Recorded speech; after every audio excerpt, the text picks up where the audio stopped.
Hey everyone, और आज का मेरा ये वीडियो आपके लिए बहुत इंपॉर्टेंट होने वाला है। आज के इस वीडियो में भी कुछ स्पेशल होने वाला है। मैं आपको एक एक्सपर्ट से मिलवाने वाली हूँ जो कि आपको काफ़ी अच्छे से गाइड कर सकते हैं, क्योंकि उन्हें फार्मास्यूटिकल इंडस्ट्री में 10 से 11 साल का एक्सपीरियंस है। और 10-11 साल अपनी लाइफ के अगर कोई किसी भी फील्ड में इन्वेस्ट करता है तो इसका मतलब है कि वो उस फील्ड का एक्सपर्ट हो गया है और आपको काफ़ी अच्छे से गाइड कर सकते हैं कि किस तरीके से जब आप as a fresher pharmaceutical industry में जाते हो तो आपको किन किन चीज़ों का सामना करना पड़ता है। और जब आप फार्मास्यूटिकल इंडस्ट्री में जाते हो तो सबसे पहली चीज़ आती है इंटरव्यू, सबसे पहली चीज़ आती है आपका रिज्यूम। तो ये दोनों टॉपिक ही आज इस वीडियो में कवर करने वाले हैं, जो कि आपको पूरी तरीके से वो गाइड करेंगे। आपका रिज्यूम कैसा होना चाहिए, कौन कौन से टॉपिक्स, कौन कौन से पॉइंट्स आपके रिज्यूम में मेंशन होने चाहिए, आपका ड्रेसिंग सेंस क्या होना चाहिए, आपका वे ऑफ टॉकिंग कैसा होना चाहिए, आपसे किस तरीके के क्वेश्चन पूछे जा सकते हैं। That is the main point. सबसे मेन यही होता है कि क्वेश्चन मुझसे किस तरीके के पूछे जाएंगे और मुझे उनका आंसर कैसे करना है। तो वो सर आज आपको पूरी तरीके से गाइड करने वाले हैं। और काफ़ी अच्छा एक्सपीरियंस, जब मैंने उनसे बात की तो मुझे लगा कि हाँ, हमारे स्टूडेंट के लिए उनकी गाइडेंस बहुत ज़रूरी है। तो आप लोग उनसे जो भी आपको गाइडेंस वो दें वो अच्छे से लेना, और उसके बाद जब आपका कोई भी क्वेश्चन हो तो आप कमेंट सेक्शन में कमेंट करके बताना, उसके आंसर भी आपको ज़रूर दिए जाएंगे। तो सीधा मिल लेते हैं सर से। हेलो सर, नमस्कार। नमस्कार मैम। हाँ जी सर, सबसे पहले तो मैं आपको बोलूँगी कि आप अपने बारे में हमारे स्टूडेंट्स को बता दीजिए कि आप मतलब किस तरीके से आज हमारा टॉपिक क्या रहेगा ये भी, और साथ ही साथ आप अपने आप से भी थोड़ा सा इंट्रोड्यूस हमारे स्टूडेंट्स को करा दीजिए। जी मैम, तो मेरा नाम विपिन मिश्रा है और मैं फार्मास्यूटिकल इंडस्ट्री में जॉब करता हूँ और मुझे 10 साल का एक्सपीरियंस हो गया है फार्मास्यूटिकल इंडस्ट्री में। और एक्चुअली जो मेरा जो वर्किंग है वो एज ए क्यूसी डिपार्टमेंट में है। ओके मैं क्यूसी डिपार्टमेंट में सीनियर एग्जीक्यूटिव हूँ इन फार्मास्यूटिकल इंडस्ट्री में। ओके सर, जी मैम। ठीक है। तो आज का जो टॉपिक है वो मैं ही आप सबको बता देती हूँ। देखिए क्या होता है, स्टूडेंट जब हमारा फर्स्ट ऑफ ऑल एडमिशन के बाद 4 साल बाद बच्चे को सबसे ज़्यादा जो फेस करनी पड़ती है, जो स्ट्रगलिंग उसका शुरू होता है वो 4 साल बाद शुरू होता है। अगर मैं बी फार्म के स्टूडेंट की बात करूँ, 4 साल बाद उसे ये नहीं पता होता कि उसे किस फील्ड में जाना है। आज के टाइम में फार्मा में इतने सारे स्टूडेंट हो गए हैं कि उन्हें एक सही लैक ऑफ गाइडेंस की वजह से उन्हें यही नहीं पता है कि 4 साल बाद उन्हें करना क्या है। तो आज का हमारा टॉपिक यही रहेगा, जो कि हर एक फ्रेशर के लिए इम्पोर्टेंट है, हर एक फार्मा स्टूडेंट के लिए इम्पोर्टेंट है कि आपको अपना रिज्यूम किस तरीके से प्रिपेयर करना चाहिए जब आप इंटरव्यू के लिए जाते हैं। XYZ वो कोई भी फील्ड हो, फार्मा के अंदर कोई भी डिपार्टमेंट हो, जब आप इंटरव्यू के लिए जाते हैं तो आपको कौन कौन सी चीज़ें फेस करनी पड़ती हैं, किस तरीके से आपको वहाँ पे बिहेव करना है, ये सारी चीज़ें आज हमारे सर आपको पूरी तरीके से गाइड करेंगे कि किस तरीके से आपको इंटरव्यू वाला जो ये दौर है ये फेस करना है। ओके सर, चलिए तो शुरू करते हैं। तो मैं आपसे कुछ बेसिक क्वेश्चंस पूछूंगी जो कि शायद हमारे स्टूडेंट के भी वही क्वेश्चन होंगे, उनके मन में जो यस सवाल मैम। चलते होंगे वही क्वेश्चन मैं आपसे आज डिस्कस करूंगी। So first of all sir, मैं आपसे ये पूछना चाहूंगी कि जब इंटरव्यू के लिए स्टूडेंट जाता है तो उन्हें उसे किन किन चीज़ों का ध्यान रखना चाहिए। जी मैम, फर्स्ट ऑफ ऑल मैं स्टूडेंट को बताना चाहता हूँ कि जब आप भी फार्मास्यूटिकल इंडस्ट्री में इंटरव्यू देने जाओ तो सबसे पहले ये चीज़ें ध्यान रखो कि आप जिस कंपनी में इंटरव्यू देने जाते हो उस कंपनी के बारे में आपको पहले से नॉलेज या फिर उसकी जो प्रोफाइल है उसके बारे में पता होना बहुत ज़रूरी है।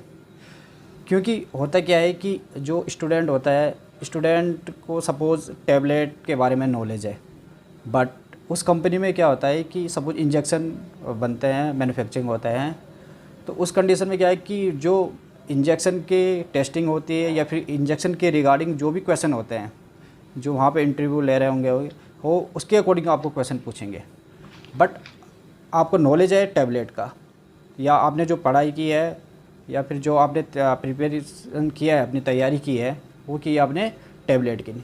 तो इसलिए ये चीज़ें ध्यान रखनी है आपको कि कंपनी में जब भी आप इंटरव्यू देने जाओ तो सबसे पहले उस कंपनी के बारे में आपको प्रोफाइल पता होनी चाहिए कि इंडस्ट्री में क्या प्रिपेयर हो रहा है, ये मैन्युफैक्चर हो रहा है, ये कौन से फॉर्म में है, सॉलिड फॉर्म होते हैं या फिर लिक्विड फॉर्म में, जो भी फॉर्म में है आप उसके बारे में पता करना ज़रूरी है। क्योंकि ऐसे कुछ क्वेश्चन पूछ जाएंगे आपसे और आप शायद ना बता पाएँ, इसलिए आपको प्रोफाइल का पता करना बहुत ज़रूरी है।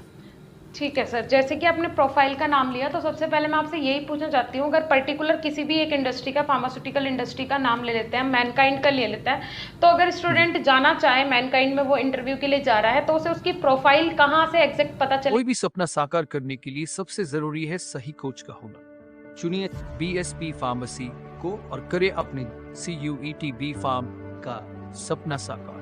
Download the app now. चलेगा कि वो जैसे खुद का अपना मैन्युफैक्चरिंग है, थर्ड पार्टी है, या इस तरीके के क्वेश्चन बेसिक जो कि शायद उससे इंटरव्यू में पूछे जा सकते हैं, तो वो प्रोफाइल कहाँ चेक करे, XYZ कोई भी इंडस्ट्री में अगर वो जा रहा है तो? जी मैम, एक्चुअली जो भी आपको फार्मास्यूटिकल इंडस्ट्री के बारे में पता करना है, जिस कंपनी का आपको पता करना है, आपको क्या है कि नेट पे सर्च मारना है। नेट सभी के पास अवेलेबल है, तो नेट पे सर्च मारना और उस कंपनी की जो प्रोफाइल है उसमें साइड में एक अबाउट लिखा रहता है, कंपनी प्रोफाइल या कंपनी अबाउट लिखा रहता है। आप उसमें अबाउट में क्लिक करेंगे तो अबाउट में आपको वो उसकी इन्फॉर्मेशन मिल जाएगी कि आपको ये जो कंपनी है ये कौन से प्रोडक्ट बनाती है और क्या क्या अप्रूवल है, वो सब चीज़ें उसमें मेंशन रहती है। ओके, ठीक है सर, ये हो गया कि सबसे पहले अगर आप जाओ इंटरव्यू के लिए तो आपको सबसे पहले इन चीज़ों का ध्यान रखना ज़रूरी है। चलिए ठीक है, उसके बाद सर मैं आपसे यही पूछना चाहूँगी कि क्वेश्चन किस तरीके के रहते हैं? बच्चों के मन में सबसे पहला डाउट यही होता है, चलिए प्रोफाइल के बारे में बच्चा समझ के चला गया, सारी चीज़ें पढ़ ली उसने कि वहाँ पे मैन्युफैक्चरिंग क्या हो रही है, जिस भी चीज़ की मैन्युफैक्चरिंग हो रही है उसके बारे में बेसिक उसने पढ़ लिया, बट फर्स्ट टाइम उसका इंटरव्यू है, तो किस टाइप के क्वेश्चन हो सकते हैं?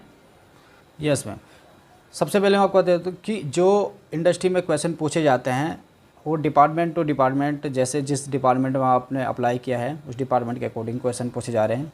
लाइक मैं भी बता देता हूँ, जैसे क्वालिटी कंट्रोल डिपार्टमेंट है, क्वालिटी कंट्रोल डिपार्टमेंट में क्या पूछा जाता है, आपके जो भी आपने लास्ट 6 मंथ या जो भी आप वर्किंग, आपने कोई प्रोफाइल या किसी भी प्रोजेक्ट पे काम किया है, प्रोजेक्ट आपने बनाया है कोई, उस पर वर्क किया है, तो सबसे पहले आपसे वो प्रोजेक्ट के बारे में पूछा जा सकता है, पूछा भी जाता है ज़्यादा अधिकतर।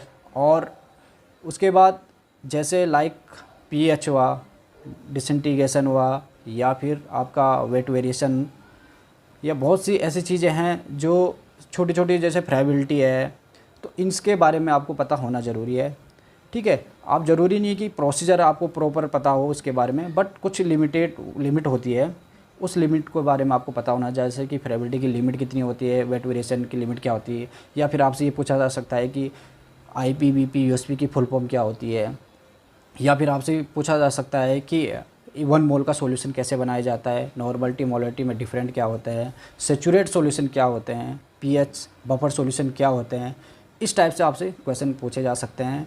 ठीक है, प्रोसीजर आपको अधिकतर नहीं पूछा जाएगा क्योंकि इंडस्ट्री का वर्क अलग होता है और जो रीडिंग का वर्क है वो अलग है, रीडिंग जो अलग होती है। बट क्या है कि आपको फ्रेशर के अकॉर्डिंग आपसे यही पूछे जा सकते हैं कि आपको टॉपिक जो है, आपके बेसिक टॉपिक जो आपके वो क्लियर होने चाहिए। ऐसे ही आपसे क्वेश्चन पूछे जा सकते हैं। हाँ जी, कहने का मतलब है जैसे कि वेट वेरिएशन हो गया, pH मीटर के बारे में आपको पता होना चाहिए, pH रेंज के बारे में आपको पता होना चाहिए, जो कि बेसिकली बच्चा 4 साल में अपने जो इस टाइप के सब्जेक्ट्स हैं, जैसे फिजिकल फार्मास्यूटिक्स हो गया, इंडस्ट्रियल फार्मेसी हो गया, इनमें जो ये सारी चीज़ें पढ़ाई जाती हैं उनमें बच्चे को थियोरिटिकल पोर्शन क्लियर होना चाहिए इंटरव्यू के लिए, क्योंकि प्रोसीजर तो वहाँ पर कोई बैठा के पूछेगा नहीं बच्चे से। Yes yes yes. हाँ जी, तो मतलब थियोरिटिकल पोर्शन से ही सारे क्वेश्चन, बेसिक क्वेश्चन पूछे जाएंगे। सर इसमें ऐसा भी होता है क्या, मैंने 1-2 जगह से सुना है कि जैसे पूछ लिया जाता है कभी कभी एंटीबायोटिक और जनरल फार्माकोलॉजी के 2-4 क्वेश्चन पूछ लिए जाते हैं जनरल, जिससे कि बच्चे को पता हो कि जानकारी है उसे या नहीं है, थोड़ा सा इंडस्ट्रियल फील्ड से भी अलग करके थोड़ा सा इस टाइप के क्वेश्चन होते हैं क्या? बिल्कुल मैम, होते हैं ऐसे क्वेश्चन भी। तो इसमें क्या होता है, ये क्वेश्चन भी आपको पता होना ज़रूरी है, क्योंकि इसमें ये होता है कि इंडस्ट्री में जब आपका रिज्यूम देखा जाता है तो आपने अगर रिज्यूम में ये चीज़ें वर्ड लिखे हुए हैं, क्योंकि आप अगर B फार्म हो या फिर M फार्म हो तो आप इन्हें ज़रूर लिखते ही हैं कि सपोज हमने ये चीज़ अचीव किया है, तो उसमें पता चल जाता है कि आपने शायद इसके बारे में पढ़ा होगा। तो ये चीज़ के बारे में भी पता होना ज़रूरी है, क्योंकि इंटरव्यू का जो इंटरव्यू लेगा आपसे, हो सकता है कि उसका जो सब्जेक्ट है वो सब्जेक्ट पर्टिकुलर इन जो फील्ड में, इस फील्ड में स्ट्रॉन्ग होगा, तो आपसे ये क्वेश्चन पूछ सकता है। ठीक है, अगर एनालिटिकल केमिकल वाला है तो अधिकतर एनालिटिकल केमिकल पूछ सकता है, बट डिपेंड इस पर भी करता है कि सामने जो इंटरव्यू ले रहे हैं वो डिपेंड करेगा कि आप उसका इंटरेस्ट आपसे कैसे क्वेश्चन भी पूछ सकता है। तो हो सकता है ऐसे क्वेश्चन भी आपसे पूछ सकते हैं, तो आपको हर तरफ से प्रिपेयर होकर जाना पड़ेगा। ओके, कहने का मतलब है कि आपको अपने थियोरिटिकल पोर्शन पे ज़्यादा ध्यान देना है। अगर ध्यान वो रखना, पूरा यस। क्लियर है, क्वेश्चन आपसे उसी तरीके से पूछे जाएंगे, फिर बाद में तो इंडस्ट्री में आपको सारी चीज़ें एक्सपीरियंस करके धीरे धीरे वो खुद ही सिखा देते हैं चीज़ें, है ना जी। ये यस हो मैम। गया। उसके बाद मैं ये पूछना चाहूँगी सर, जो मेरा नेक्स्ट क्वेश्चन रहेगा, कंपनी के बारे में पहले से पता होना तो ज़रूरी है ही, साथ ही साथ उस कंपनी में जो मैन्युफैक्चरिंग हो रही है उसके बाद हमें ये भी पता होना ज़रूरी है कि वो थर्ड पार्टी मैन्युफैक्चरिंग है, तो बच्चों को थर्ड पार्टी मैन्युफैक्चरिंग के बारे में भी पता होना ज़रूरी है। तो उसके बारे में थोड़ा सा आप कुछ बताएंगे सर? जी मैम, थर्ड पार्टी का मतलब यहाँ पे होता है कि सपोज़ कोई कंपनी है, मैं यहाँ पे सन फार्मा कंपनी लेता हूँ, और सन फार्मा कंपनी अपने पास बहुत सारे प्रोडक्ट है बनाने के लिए। हाँ जी। तो उसमें क्या होता है कि प्रोडक्ट इतने सारे हो जाते हैं कि कंपनी खुद उतने मैन्युफैक्चरिंग नहीं कर पाती है। जी। तो इसलिए कंपनी क्या करती है, किसी दूसरी कंपनी में कांटेक्ट करती है कि हमारे लिए जो हमारी नीड है, सपोज़ 1 मंथ में 6 बैच 7 बैच जितने भी नीड है उन प्रोडक्ट की उस कंपनी को, तो वो प्रोडक्ट उन कंपनियों से बनवाती है। जी। और जो ये कंपनी बनाती है इसे उस कंपनी का, या आप थर्ड पार्टी कह रहे हैं, ये थर्ड पार्टी कहा जाता है। तो जिससे क्या है कि ये कंपनी प्रोडक्ट बनाती है, और इसमें जो मार्केट वाई है, ये मार्केट वाई सन फार्मा का रहता है, और यहाँ पे जो मैन्युफैक्चरिंग वाई है, ये मैन्युफैक्चरिंग वाई उस कंपनी का रहता है, पर्टिकुलर कंपनी का है जिस कंपनी में ये प्रोडक्ट प्रिपेयर हो रहा है। ओके सर, चलिए थर्ड पार्टी मैन्युफैक्चरिंग के बारे में नेक्स्ट जो हो जाएगा वो अपना ब्रॉड वीडियो हो जाएगा, जिसमें कि होता क्या है, क्या एक बी फार्म जी जी स्टूडेंट उसे स्टार्टअप कर सकता है, क्या कौन स्टार्टअप जी। कर सकता है, ये अपनी नेक्स्ट वीडियो में अच्छे से डीपली डिस्कस करेंगे। अभी नहीं तो टॉपिक से ये अलग हो जाएगा। तो हाँ जी बिल्कुल बिल्कुल। सर, उसके बाद जैसे इंटरव्यू पे ही आज हम बात कर रहे हैं, तो बच्चे का ड्रेसिंग सेंस क्या होना चाहिए?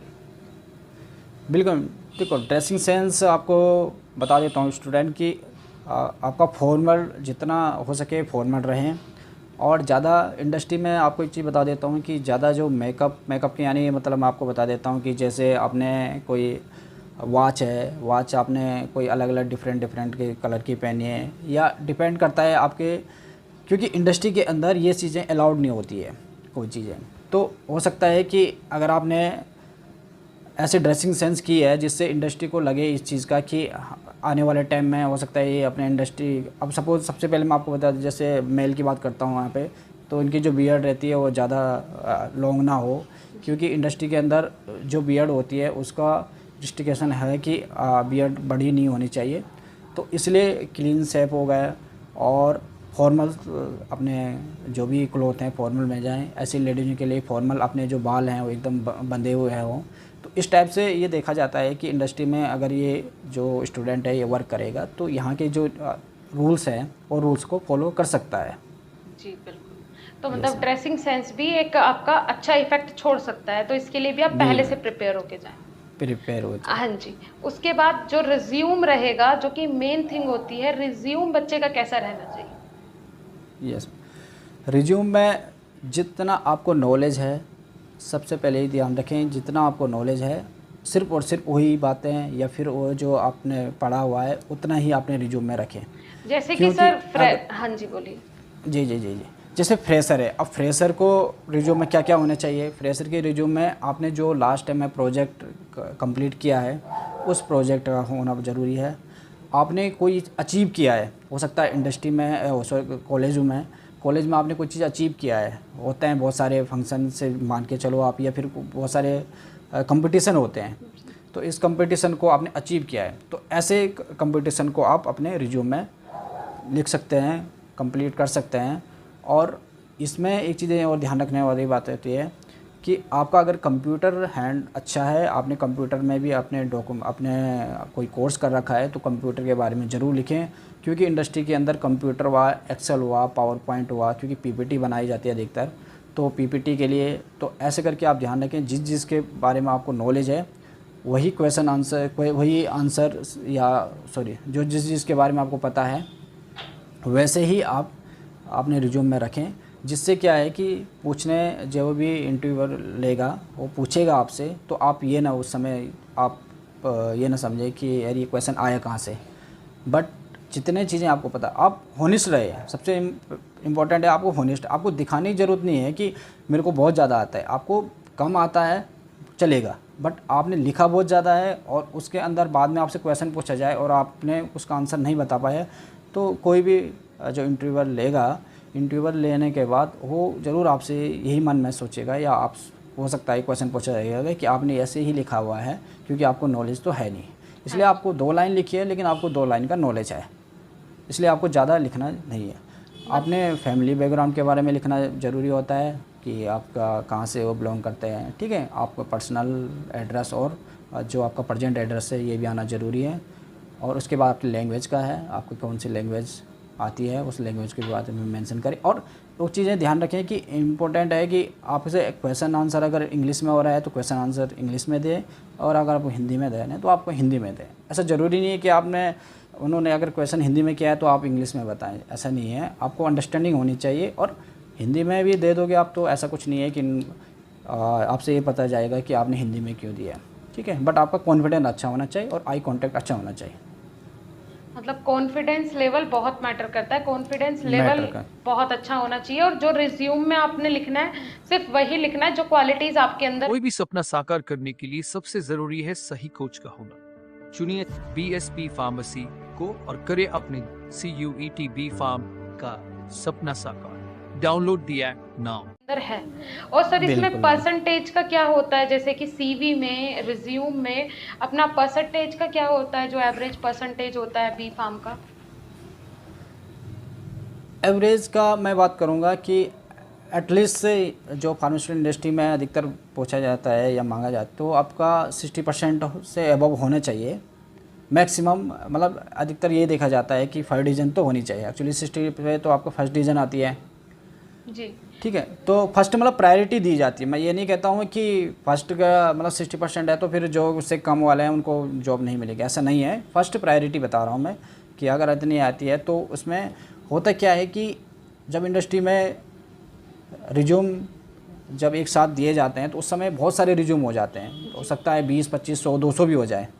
बट उस समय उसे कैसे हम डिफरेंट कर सकते हैं, उसके लिए HR डिपार्टमेंट होता है। HR डिपार्टमेंट अधिकतर देखता है कि यार इसका परसेंटेज जो अभी है करंट में, उस हिसाब से इतने % से ऊपर वाले के रिज्यूम सेलेक्ट करो। ऐसा भी होता है कई बार, बट ये किसी किसी कंपनी में है, ठीक है। हर किसी कंपनी में नहीं है। हर किसी कंपनी में ओपन इंटरव्यू होता है और परसेंटेज से आपसे कुछ पूछा भी नहीं जाता है।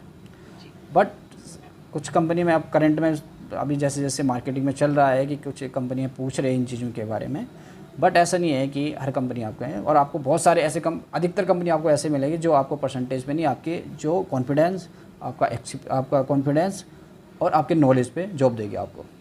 जी बिल्कुल सही बात है। कहने का मतलब है कि एक तरीके से अगर हम अपना रिज्यूम बनवाते हैं, CV बनवाते हैं, और कहीं पे पहले से अगर हमारा रिज्यूम, हर जगह जाओ तो पहले रिज्यूम आपका मांगा जाता है, तो एक तरीके से एक प्लस पॉइंट आपके पास हो जाता है अगर आपके अच्छे मार्क्स हो, क्योंकि प्रेफरेंस उसे दी जाएगी। अगर बच्चे के 80% होंगे तो सच में, क्योंकि रिज्यूम मांगा ही इसलिए जाता है कि हाँ उसने अभी तक क्या किया है 4 साल में, फिर उसके बाद सामने आके बंदा बैठेगा। चलिए ठीक है सर, ये भी क्लियर हो गया। उसके बाद मैं ये पूछना चाहूँगी, जैसे कि फार्मास्यूटिकल इंडस्ट्रीज़ में जो होता है कि एक तरीके से सैलरी का भी हम बात करेंगे कि सैलरी में कितना टाइम तक बच्चे को, जैसे अगर मान के चलिए फ्रेशर उसने ज्वाइन किया, जितने भी सैलरी पे ज्वाइन किया, XYZ अलग अलग इंडस्ट्री की अलग अलग सैलरी पैकेज होता है, तो उसमें कितने टाइम तक उसे वो सैलरी पे काम करना पड़ेगा और कितने टाइम बाद उसका प्रमोशन होता है? यस सैलरी के अकॉर्डिंग मैं बात करता हूँ तो जो फ्रेशर लोग होते हैं और फ्रेशर होने के बाद कंपनी में भी अलग अलग डिफरेंट हो रखी है। हर कंपनी में कुछ ना कुछ सबकी अपनी अपनी पॉलिसी है। बट कुछ कंपनी में क्या है, आपका 6 मंथ पे आपका प्रमोशन करती है। सपोज आप जब इंडस्ट्री में जब आप अपॉइंटमेंट लेते हो या इंडस्ट्री में जब आप जाते हो तो उसके 6 महीने बाद जैसे आप फ्रेशर से आपका क्या ट्रेनिंग केमिस्ट लिखा जाएगा, ठीक है। बट जैसे आपका 6 मंथ कंप्लीट हो जाएगा तो आपका क्या लिखा जाएगा, आपका लिखा जाएगा उस समय केमिस्ट, मतलब आफ्टर 6 मंथ आपका केमिस्ट लिखा जाएगा। ऐसे ही अगर आपका ऑफिसर या फिर जूनियर ऑफिसर दिया जाएगा तो एक जो पोस्ट होती है वो चेंज होती है, ठीक है। बट सब कंपनी का अलग अलग है। तो अधिकतर कंपनी का अभी जो है वो 1 साल का है, कि जैसे आपको 1 साल कंप्लीट हो जाते हैं इंडस्ट्री में, उसके बाद उस कंपनी की जो पॉलिसी है वो कंफर्मेशन जिसे कहा जाता है, वो 1 ईयर के बाद कंफर्मेशन किया जाता है, और 1 ईयर के बाद जो सैलरी रहती है उसका कंपनी नॉर्म्स, मैं पर्टिकुलर नहीं बता सकता हूँ कि इतना ही % बढ़ता है, बट जो कंपनी के नॉर्म्स होते हैं उसके अकॉर्डिंग सैलरी बढ़ाई जाती है। और जिससे क्या होगा कि उसके बाद उनको एक अलग सर्टिफिकेट भी मिलता है कंफर्मेशन का, और बहुत सी फैसिलिटी अधिकतर रहती है। हो सकता है किसी इंडस्ट्री में बस की फैसिलिटी ना हो उस समय तक, बट आगे जाके आपको बस की फैसिलिटी मिलेगी, कैंटीन की फैसिलिटी मिलेगी, जैसे जैसे जिस कंपनी का अपना अपना पर्टिकुलर जो भी पर्टिकुलर वहाँ की पॉलिसी है। ठीक है सर। तो कहने का मतलब ये है कि 1 साल मान के चलिए कि 1 साल बाद आपका प्रमोशन हो जाएगा, और वो आपकी स्किल्स के बेस पे भी होता होगा कि स्किल्स कैसे हैं, आप मेहनत कितनी कर रहे हैं, उसके हिसाब से भी। यस। हाँ जी, चलिए ठीक है। उसके बाद सर जैसे कि इंटरव्यू का टाइम किस तरीके से फिक्स होता है? डायरेक्ट इंटरव्यू के लिए बच्चे को पता कहाँ से चलेगा कि उस इंडस्ट्री में वैकेंसी आ रही है? कहाँ देखे बच्चा जिससे पता चले कि हाँ वहाँ हम इंटरव्यू के लिए जा सकते हैं? जी मैम, कंपनी इंटरव्यू के लिए सबसे पहले आपको बता देता हूँ कि कंपनी इंडस्ट्री के लिए हर कंपनी क्या करती है, अपनी अपनी वेबसाइट हो या फिर आज की डेट में गूगल पे है या फेसबुक पे है, अपनी कंपनी का रिकमेंड के लिए भेजते हैं। तो ऐसे करके आपको पता करना पड़ता है। और इसमें क्या होता है कि अधिकतर जो कंपनी आती है उसकी जो अपनी पर्सनल मेल आईडी होती है, अगर आपको कहीं से किसी भी कंपनी का, जब आप अबाउट में जाओगे, जो मैंने आपको बताया था शुरू में ही, उस कंपनी के अबाउट में जाओगे तो उसकी मेल आईडी भी रहेगी। तो आप मेल आईडी करके उनसे इन चीज़ का नीड, जो भी आपकी नीड है, आपको ज़रूरत जो भी है, आप उनसे पूछ सकते हैं कि सर आपके यहाँ कब रिक्वायरमेंट निकलता है, और आपको बता देते हैं, इंडस्ट्री आपको बता देते हैं कि इतने इस महीने या जो भी महीने हमारा इंडस्ट्री का जो भी ओपन इंटरव्यू बोलते हैं इसे, ओपन इंटरव्यू रहेगा, आप इस ओपन इंटरव्यू के देखिए रहे। तो ऐसा करके ये आपको पता चल सकता है। चलिए ठीक है, मतलब ये बहुत अच्छी बात आपने बताई।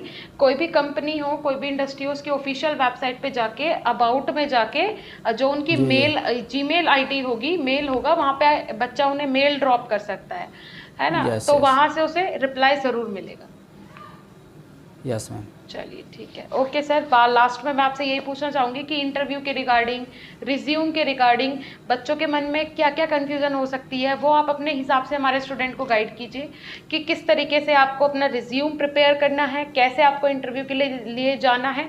जो भी हमारे पॉइंट्स छूट गए हों वो आप अपने हिसाब से कवर कर सकते हैं। जी मैम, हाँ, सबसे पहले आप लोगों को ध्यान रखना है कि आपका जो रिज्यूम है उसकी फॉर्मेटिंग बहुत सही होनी चाहिए। ठीक है, उसमें कहाँ पे कैप्सूलो है आपके, या फिर आपके स्मॉल लेटर है या फिर कैपिटल लेटर, इस पर कभी इम्पोर्टेंट रहता है। उससे ये पता चलता है कि आप जो चीज़ें डॉक्यूमेंट बनाते हैं वो कैसे प्रेजेंटेट करते हैं उस चीज़ को।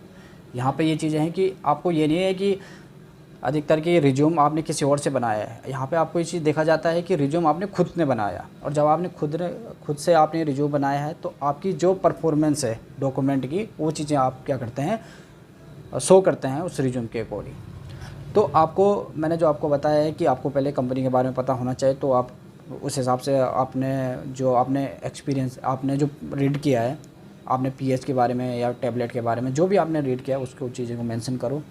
ठीक है, उसके बाद जो डॉक्यूमेंट हैं, अब आपने सपोज लिखा है उसमें कि 2006 में मेरा इंटर हुआ है, बट आपकी जो ओरिजिनल डॉक्यूमेंट है उसमें 2005 में दिखा हुआ है, तो उस चीज़ का भी आप पहले एक बार चेक करें।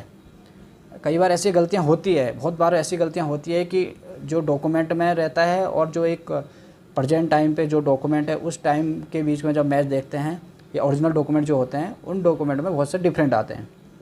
तो ऐसा ना करें, क्योंकि इससे एक कॉन्फिडेंस आपका लेवल बहुत कम हो जाएगा। क्योंकि जब आपसे एक क्वेश्चन पूछा जाएगा कि आपने ये तो गलत लिखा है, तो आपका एक हाई लेवल का जो 100% का जो आपका इंटरव्यू देने का एक टारगेट होगा ना, वो धीरे धीरे लो हो जाएगा। ठीक है, तो इन छोटी छोटी चीज़ों का ध्यान रखना है।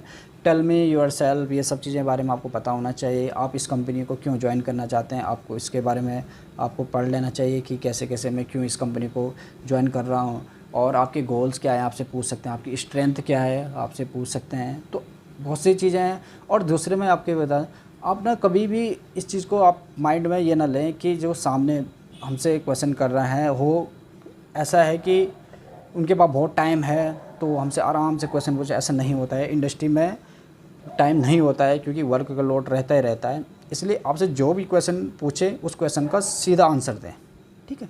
आप ज़्यादा घुमा फिरे के ना बोलें कि आपको नहीं पता है तो आप बता दो कि सर मेरे को नहीं पता है, मैं नहीं जानता हूँ, ठीक है, आई डोंट नो। बट अगर आपको पता है तो आप जल्दी उसका आंसर दें क्योंकि लोड बहुत ज़्यादा रहता है, वर्क प्रेशर बहुत ज़्यादा रहता है इंडस्ट्री में अधिकतर। तो इससे क्या आता है कि आप टाइम वेस्ट करोगे तो अपने लिए ही दिक्कत कर दोगे, ठीक है। और अपना रिज्यूम को प्रॉपर अपडेट रखना का मतलब है कि आपने सपोज़ आज की डेट में कोई कंप्यूटर कोर्स कंप्लीट किया है बट आपने 6 महीने पहले का आपने उसमें लिखा है कंप्यूटर कोर्स से स्टार्टेड, बट आपने क्लोज नहीं लिखा उसमें कि क्लोज कब तक हुआ। हो सकता है आपसे पूछे कि आपने कंप्यूटर क्लोज कर दिया, आपने कहा हाँ मेरा कंप्यूटर 6 मंथ या 1 ईयर का कंप्लीट हो गया। बोला आपने तो रिज्यूम में लिखा ही नहीं चीज़ें।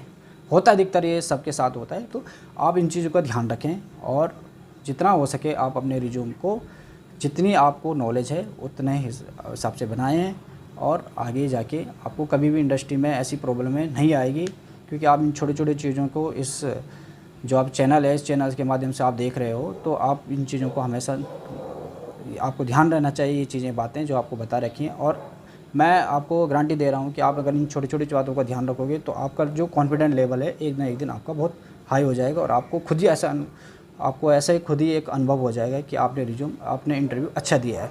ज़रूरी नहीं है कि आपका हर बार सेलेक्ट हो जाए बट आपका जो एक सेल्फ रिस्पेक्ट जो होती है वो आपका कंप्लीट हो जाएगा। Okay ma'am. ओके सर, एक आपने यहाँ पे एक चीज़ बोली कि इंडस्ट्री में मेनली ये क्वेश्चन जनरली होता भी है और ये मुझे लगता है 99.9% स्टूडेंट से पूछा ही जाएगा कि आप ये इंडस्ट्री क्यों ज्वाइन करना चाहते हैं। तो इसमें एक बच्चे का जो परफेक्ट आंसर होना चाहिए वो किस तरीके का होना चाहिए कि एकदम सामने वाले को लगे कि हाँ सच में इसमें डेडिकेशन है। कोई भी सपना साकार करने के लिए सबसे जरूरी है सही कोच का होना। चुनिए BSP फार्मेसी को और करें अपने CUET B फार्म का सपना साकार। Download the app now. जी मैम, सबसे पहले मैं आपको ये बता दूँ कि जब आप कंपनी की प्रोफाइल पता करोगे तो उसमें आपको बहुत सी चीज़ें नॉलेज का पता चल जाता है कि इस इंडस्ट्री में कौन सी प्रिपरेशन होती है, ये क्या क्या बनता है, ठीक है। तो आप ये बता सकते हो कि सपोज आपने जिस कंपनी में आपने जाना है उस कंपनी का आपने जो अबाउट में जाके प्रोफाइल चेक किया है तो उसमें आपको पता चला है कि ये टैबलेट बनाती है सपोज। तो आपसे पूछे कि आप इस कंपनी में क्यों ज्वाइन करना चाहते हो, ऐसे क्वेश्चन पूछे जाएंगे आपसे। तो आप क्या बताएं कि आपको ये बताएं कि एक्चुअली मुझे जो इंटरेस्ट है वो टैबलेट की जो प्रिपरेशन थी या टैबलेट का जो एक टैबलेट की जो एक फंक्शनिंग है, मुझे टैबलेट के फंक्शनिंग बहुत इंटरेस्ट है और मैं अपने इंटरेस्ट के अकॉर्डिंग इसको वर्क करना चाहता हूँ। और मैंने जितने भी मार्केट में अभी तक इंडस्ट्री देखी है, इस इंडस्ट्री में मुझे बहुत कुछ देखा है प्रोफाइल में कि इस इंडस्ट्री के अंदर मुझे बहुत कुछ सीखने को मिलेगा। और ज़रूरी नहीं है कि मेरे यहाँ पे एकदम ग्रोथ हो जाए, बट मैं इस इंडस्ट्री में अगर वर्क करूँगा तो आने वाले टाइम में अगर मुझे यहाँ से अच्छा सीखने को मिलेगा तो मैं अपने फ्यूचर को और बेटर कर सकता हूँ। इसलिए मुझे इस कंपनी में जो जॉब करने का मैं इसलिए या जॉब करने को मैं जो सोच रहा हूँ या फिर जॉब करने के लिए मैंने अप्लाई किया है। ओके सर, ठीक है। ठीक है सर, अभी जैसे कि आपने सारे डाउट्स मेरे हिसाब से तो क्लियर हो गए होंगे और मैं अपने स्टूडेंट को बोलना चाहूँगी जिनके भी डाउट्स जो भी डाउट हो XYZ इंटरव्यू से रिलेटेड, रिज्यूम से रिलेटेड, कमेंट सेक्शन में कमेंट करें। साथ ही साथ मैं बता दूं हम अपनी एप्लीकेशन पे जैसे कि B Pharma 1st to 8th same के कंप्लीट कोर्सेज भी प्रोवाइड करवाते हैं बच्चों को, जिसमें कि हम फर्स्ट सेमेस्टर में स्टूडेंट को इस चीज़ के लिए प्रिपेयर करते हैं कि आपको अपनी पर्सनैलिटी कैसे डेवलप करनी है। क्योंकि मेन थिंग, आप किसी भी फील्ड में जाओ, आप कहीं भी जाइए, अगर आप घर से बाहर निकल के जॉब के लिए जाते हैं, घर से बाहर कॉलेज में एडमिशन के लिए जाते हैं, तो सबसे पहले मैटर करती है आपकी पर्सनैलिटी कि आपकी पर्सनैलिटी कैसी है ना। तो वो पर्सनैलिटी डेवलप कैसे करनी है, आपको अपनी कम्युनिकेशन स्किल्स कैसे एनहांस करनी है, ये सारी चीज़ें भी हमारे टीचर्स बता रहे हैं। सुबह शाम डेली लाइव क्लासेस हो रही है, एक बार जाके विजिट करें। एप्लीकेशन का लिंक नीचे डिस्क्रिप्शन बॉक्स में।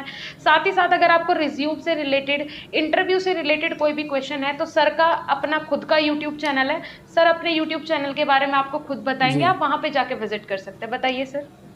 जी, मेरा जो फार्मास्यूटिकल इंडस्ट्री के लिए ट्रेनिंग के पर्पज़ से जो यूट्यूब चैनल है वो फार्मा मास्टर, अगर आप pharma master Vipin Mishra search करेंगे तो मेरी बहुत सारी वीडियो निकलेंगे और मेरा चैनल ओपन हो जाएगा।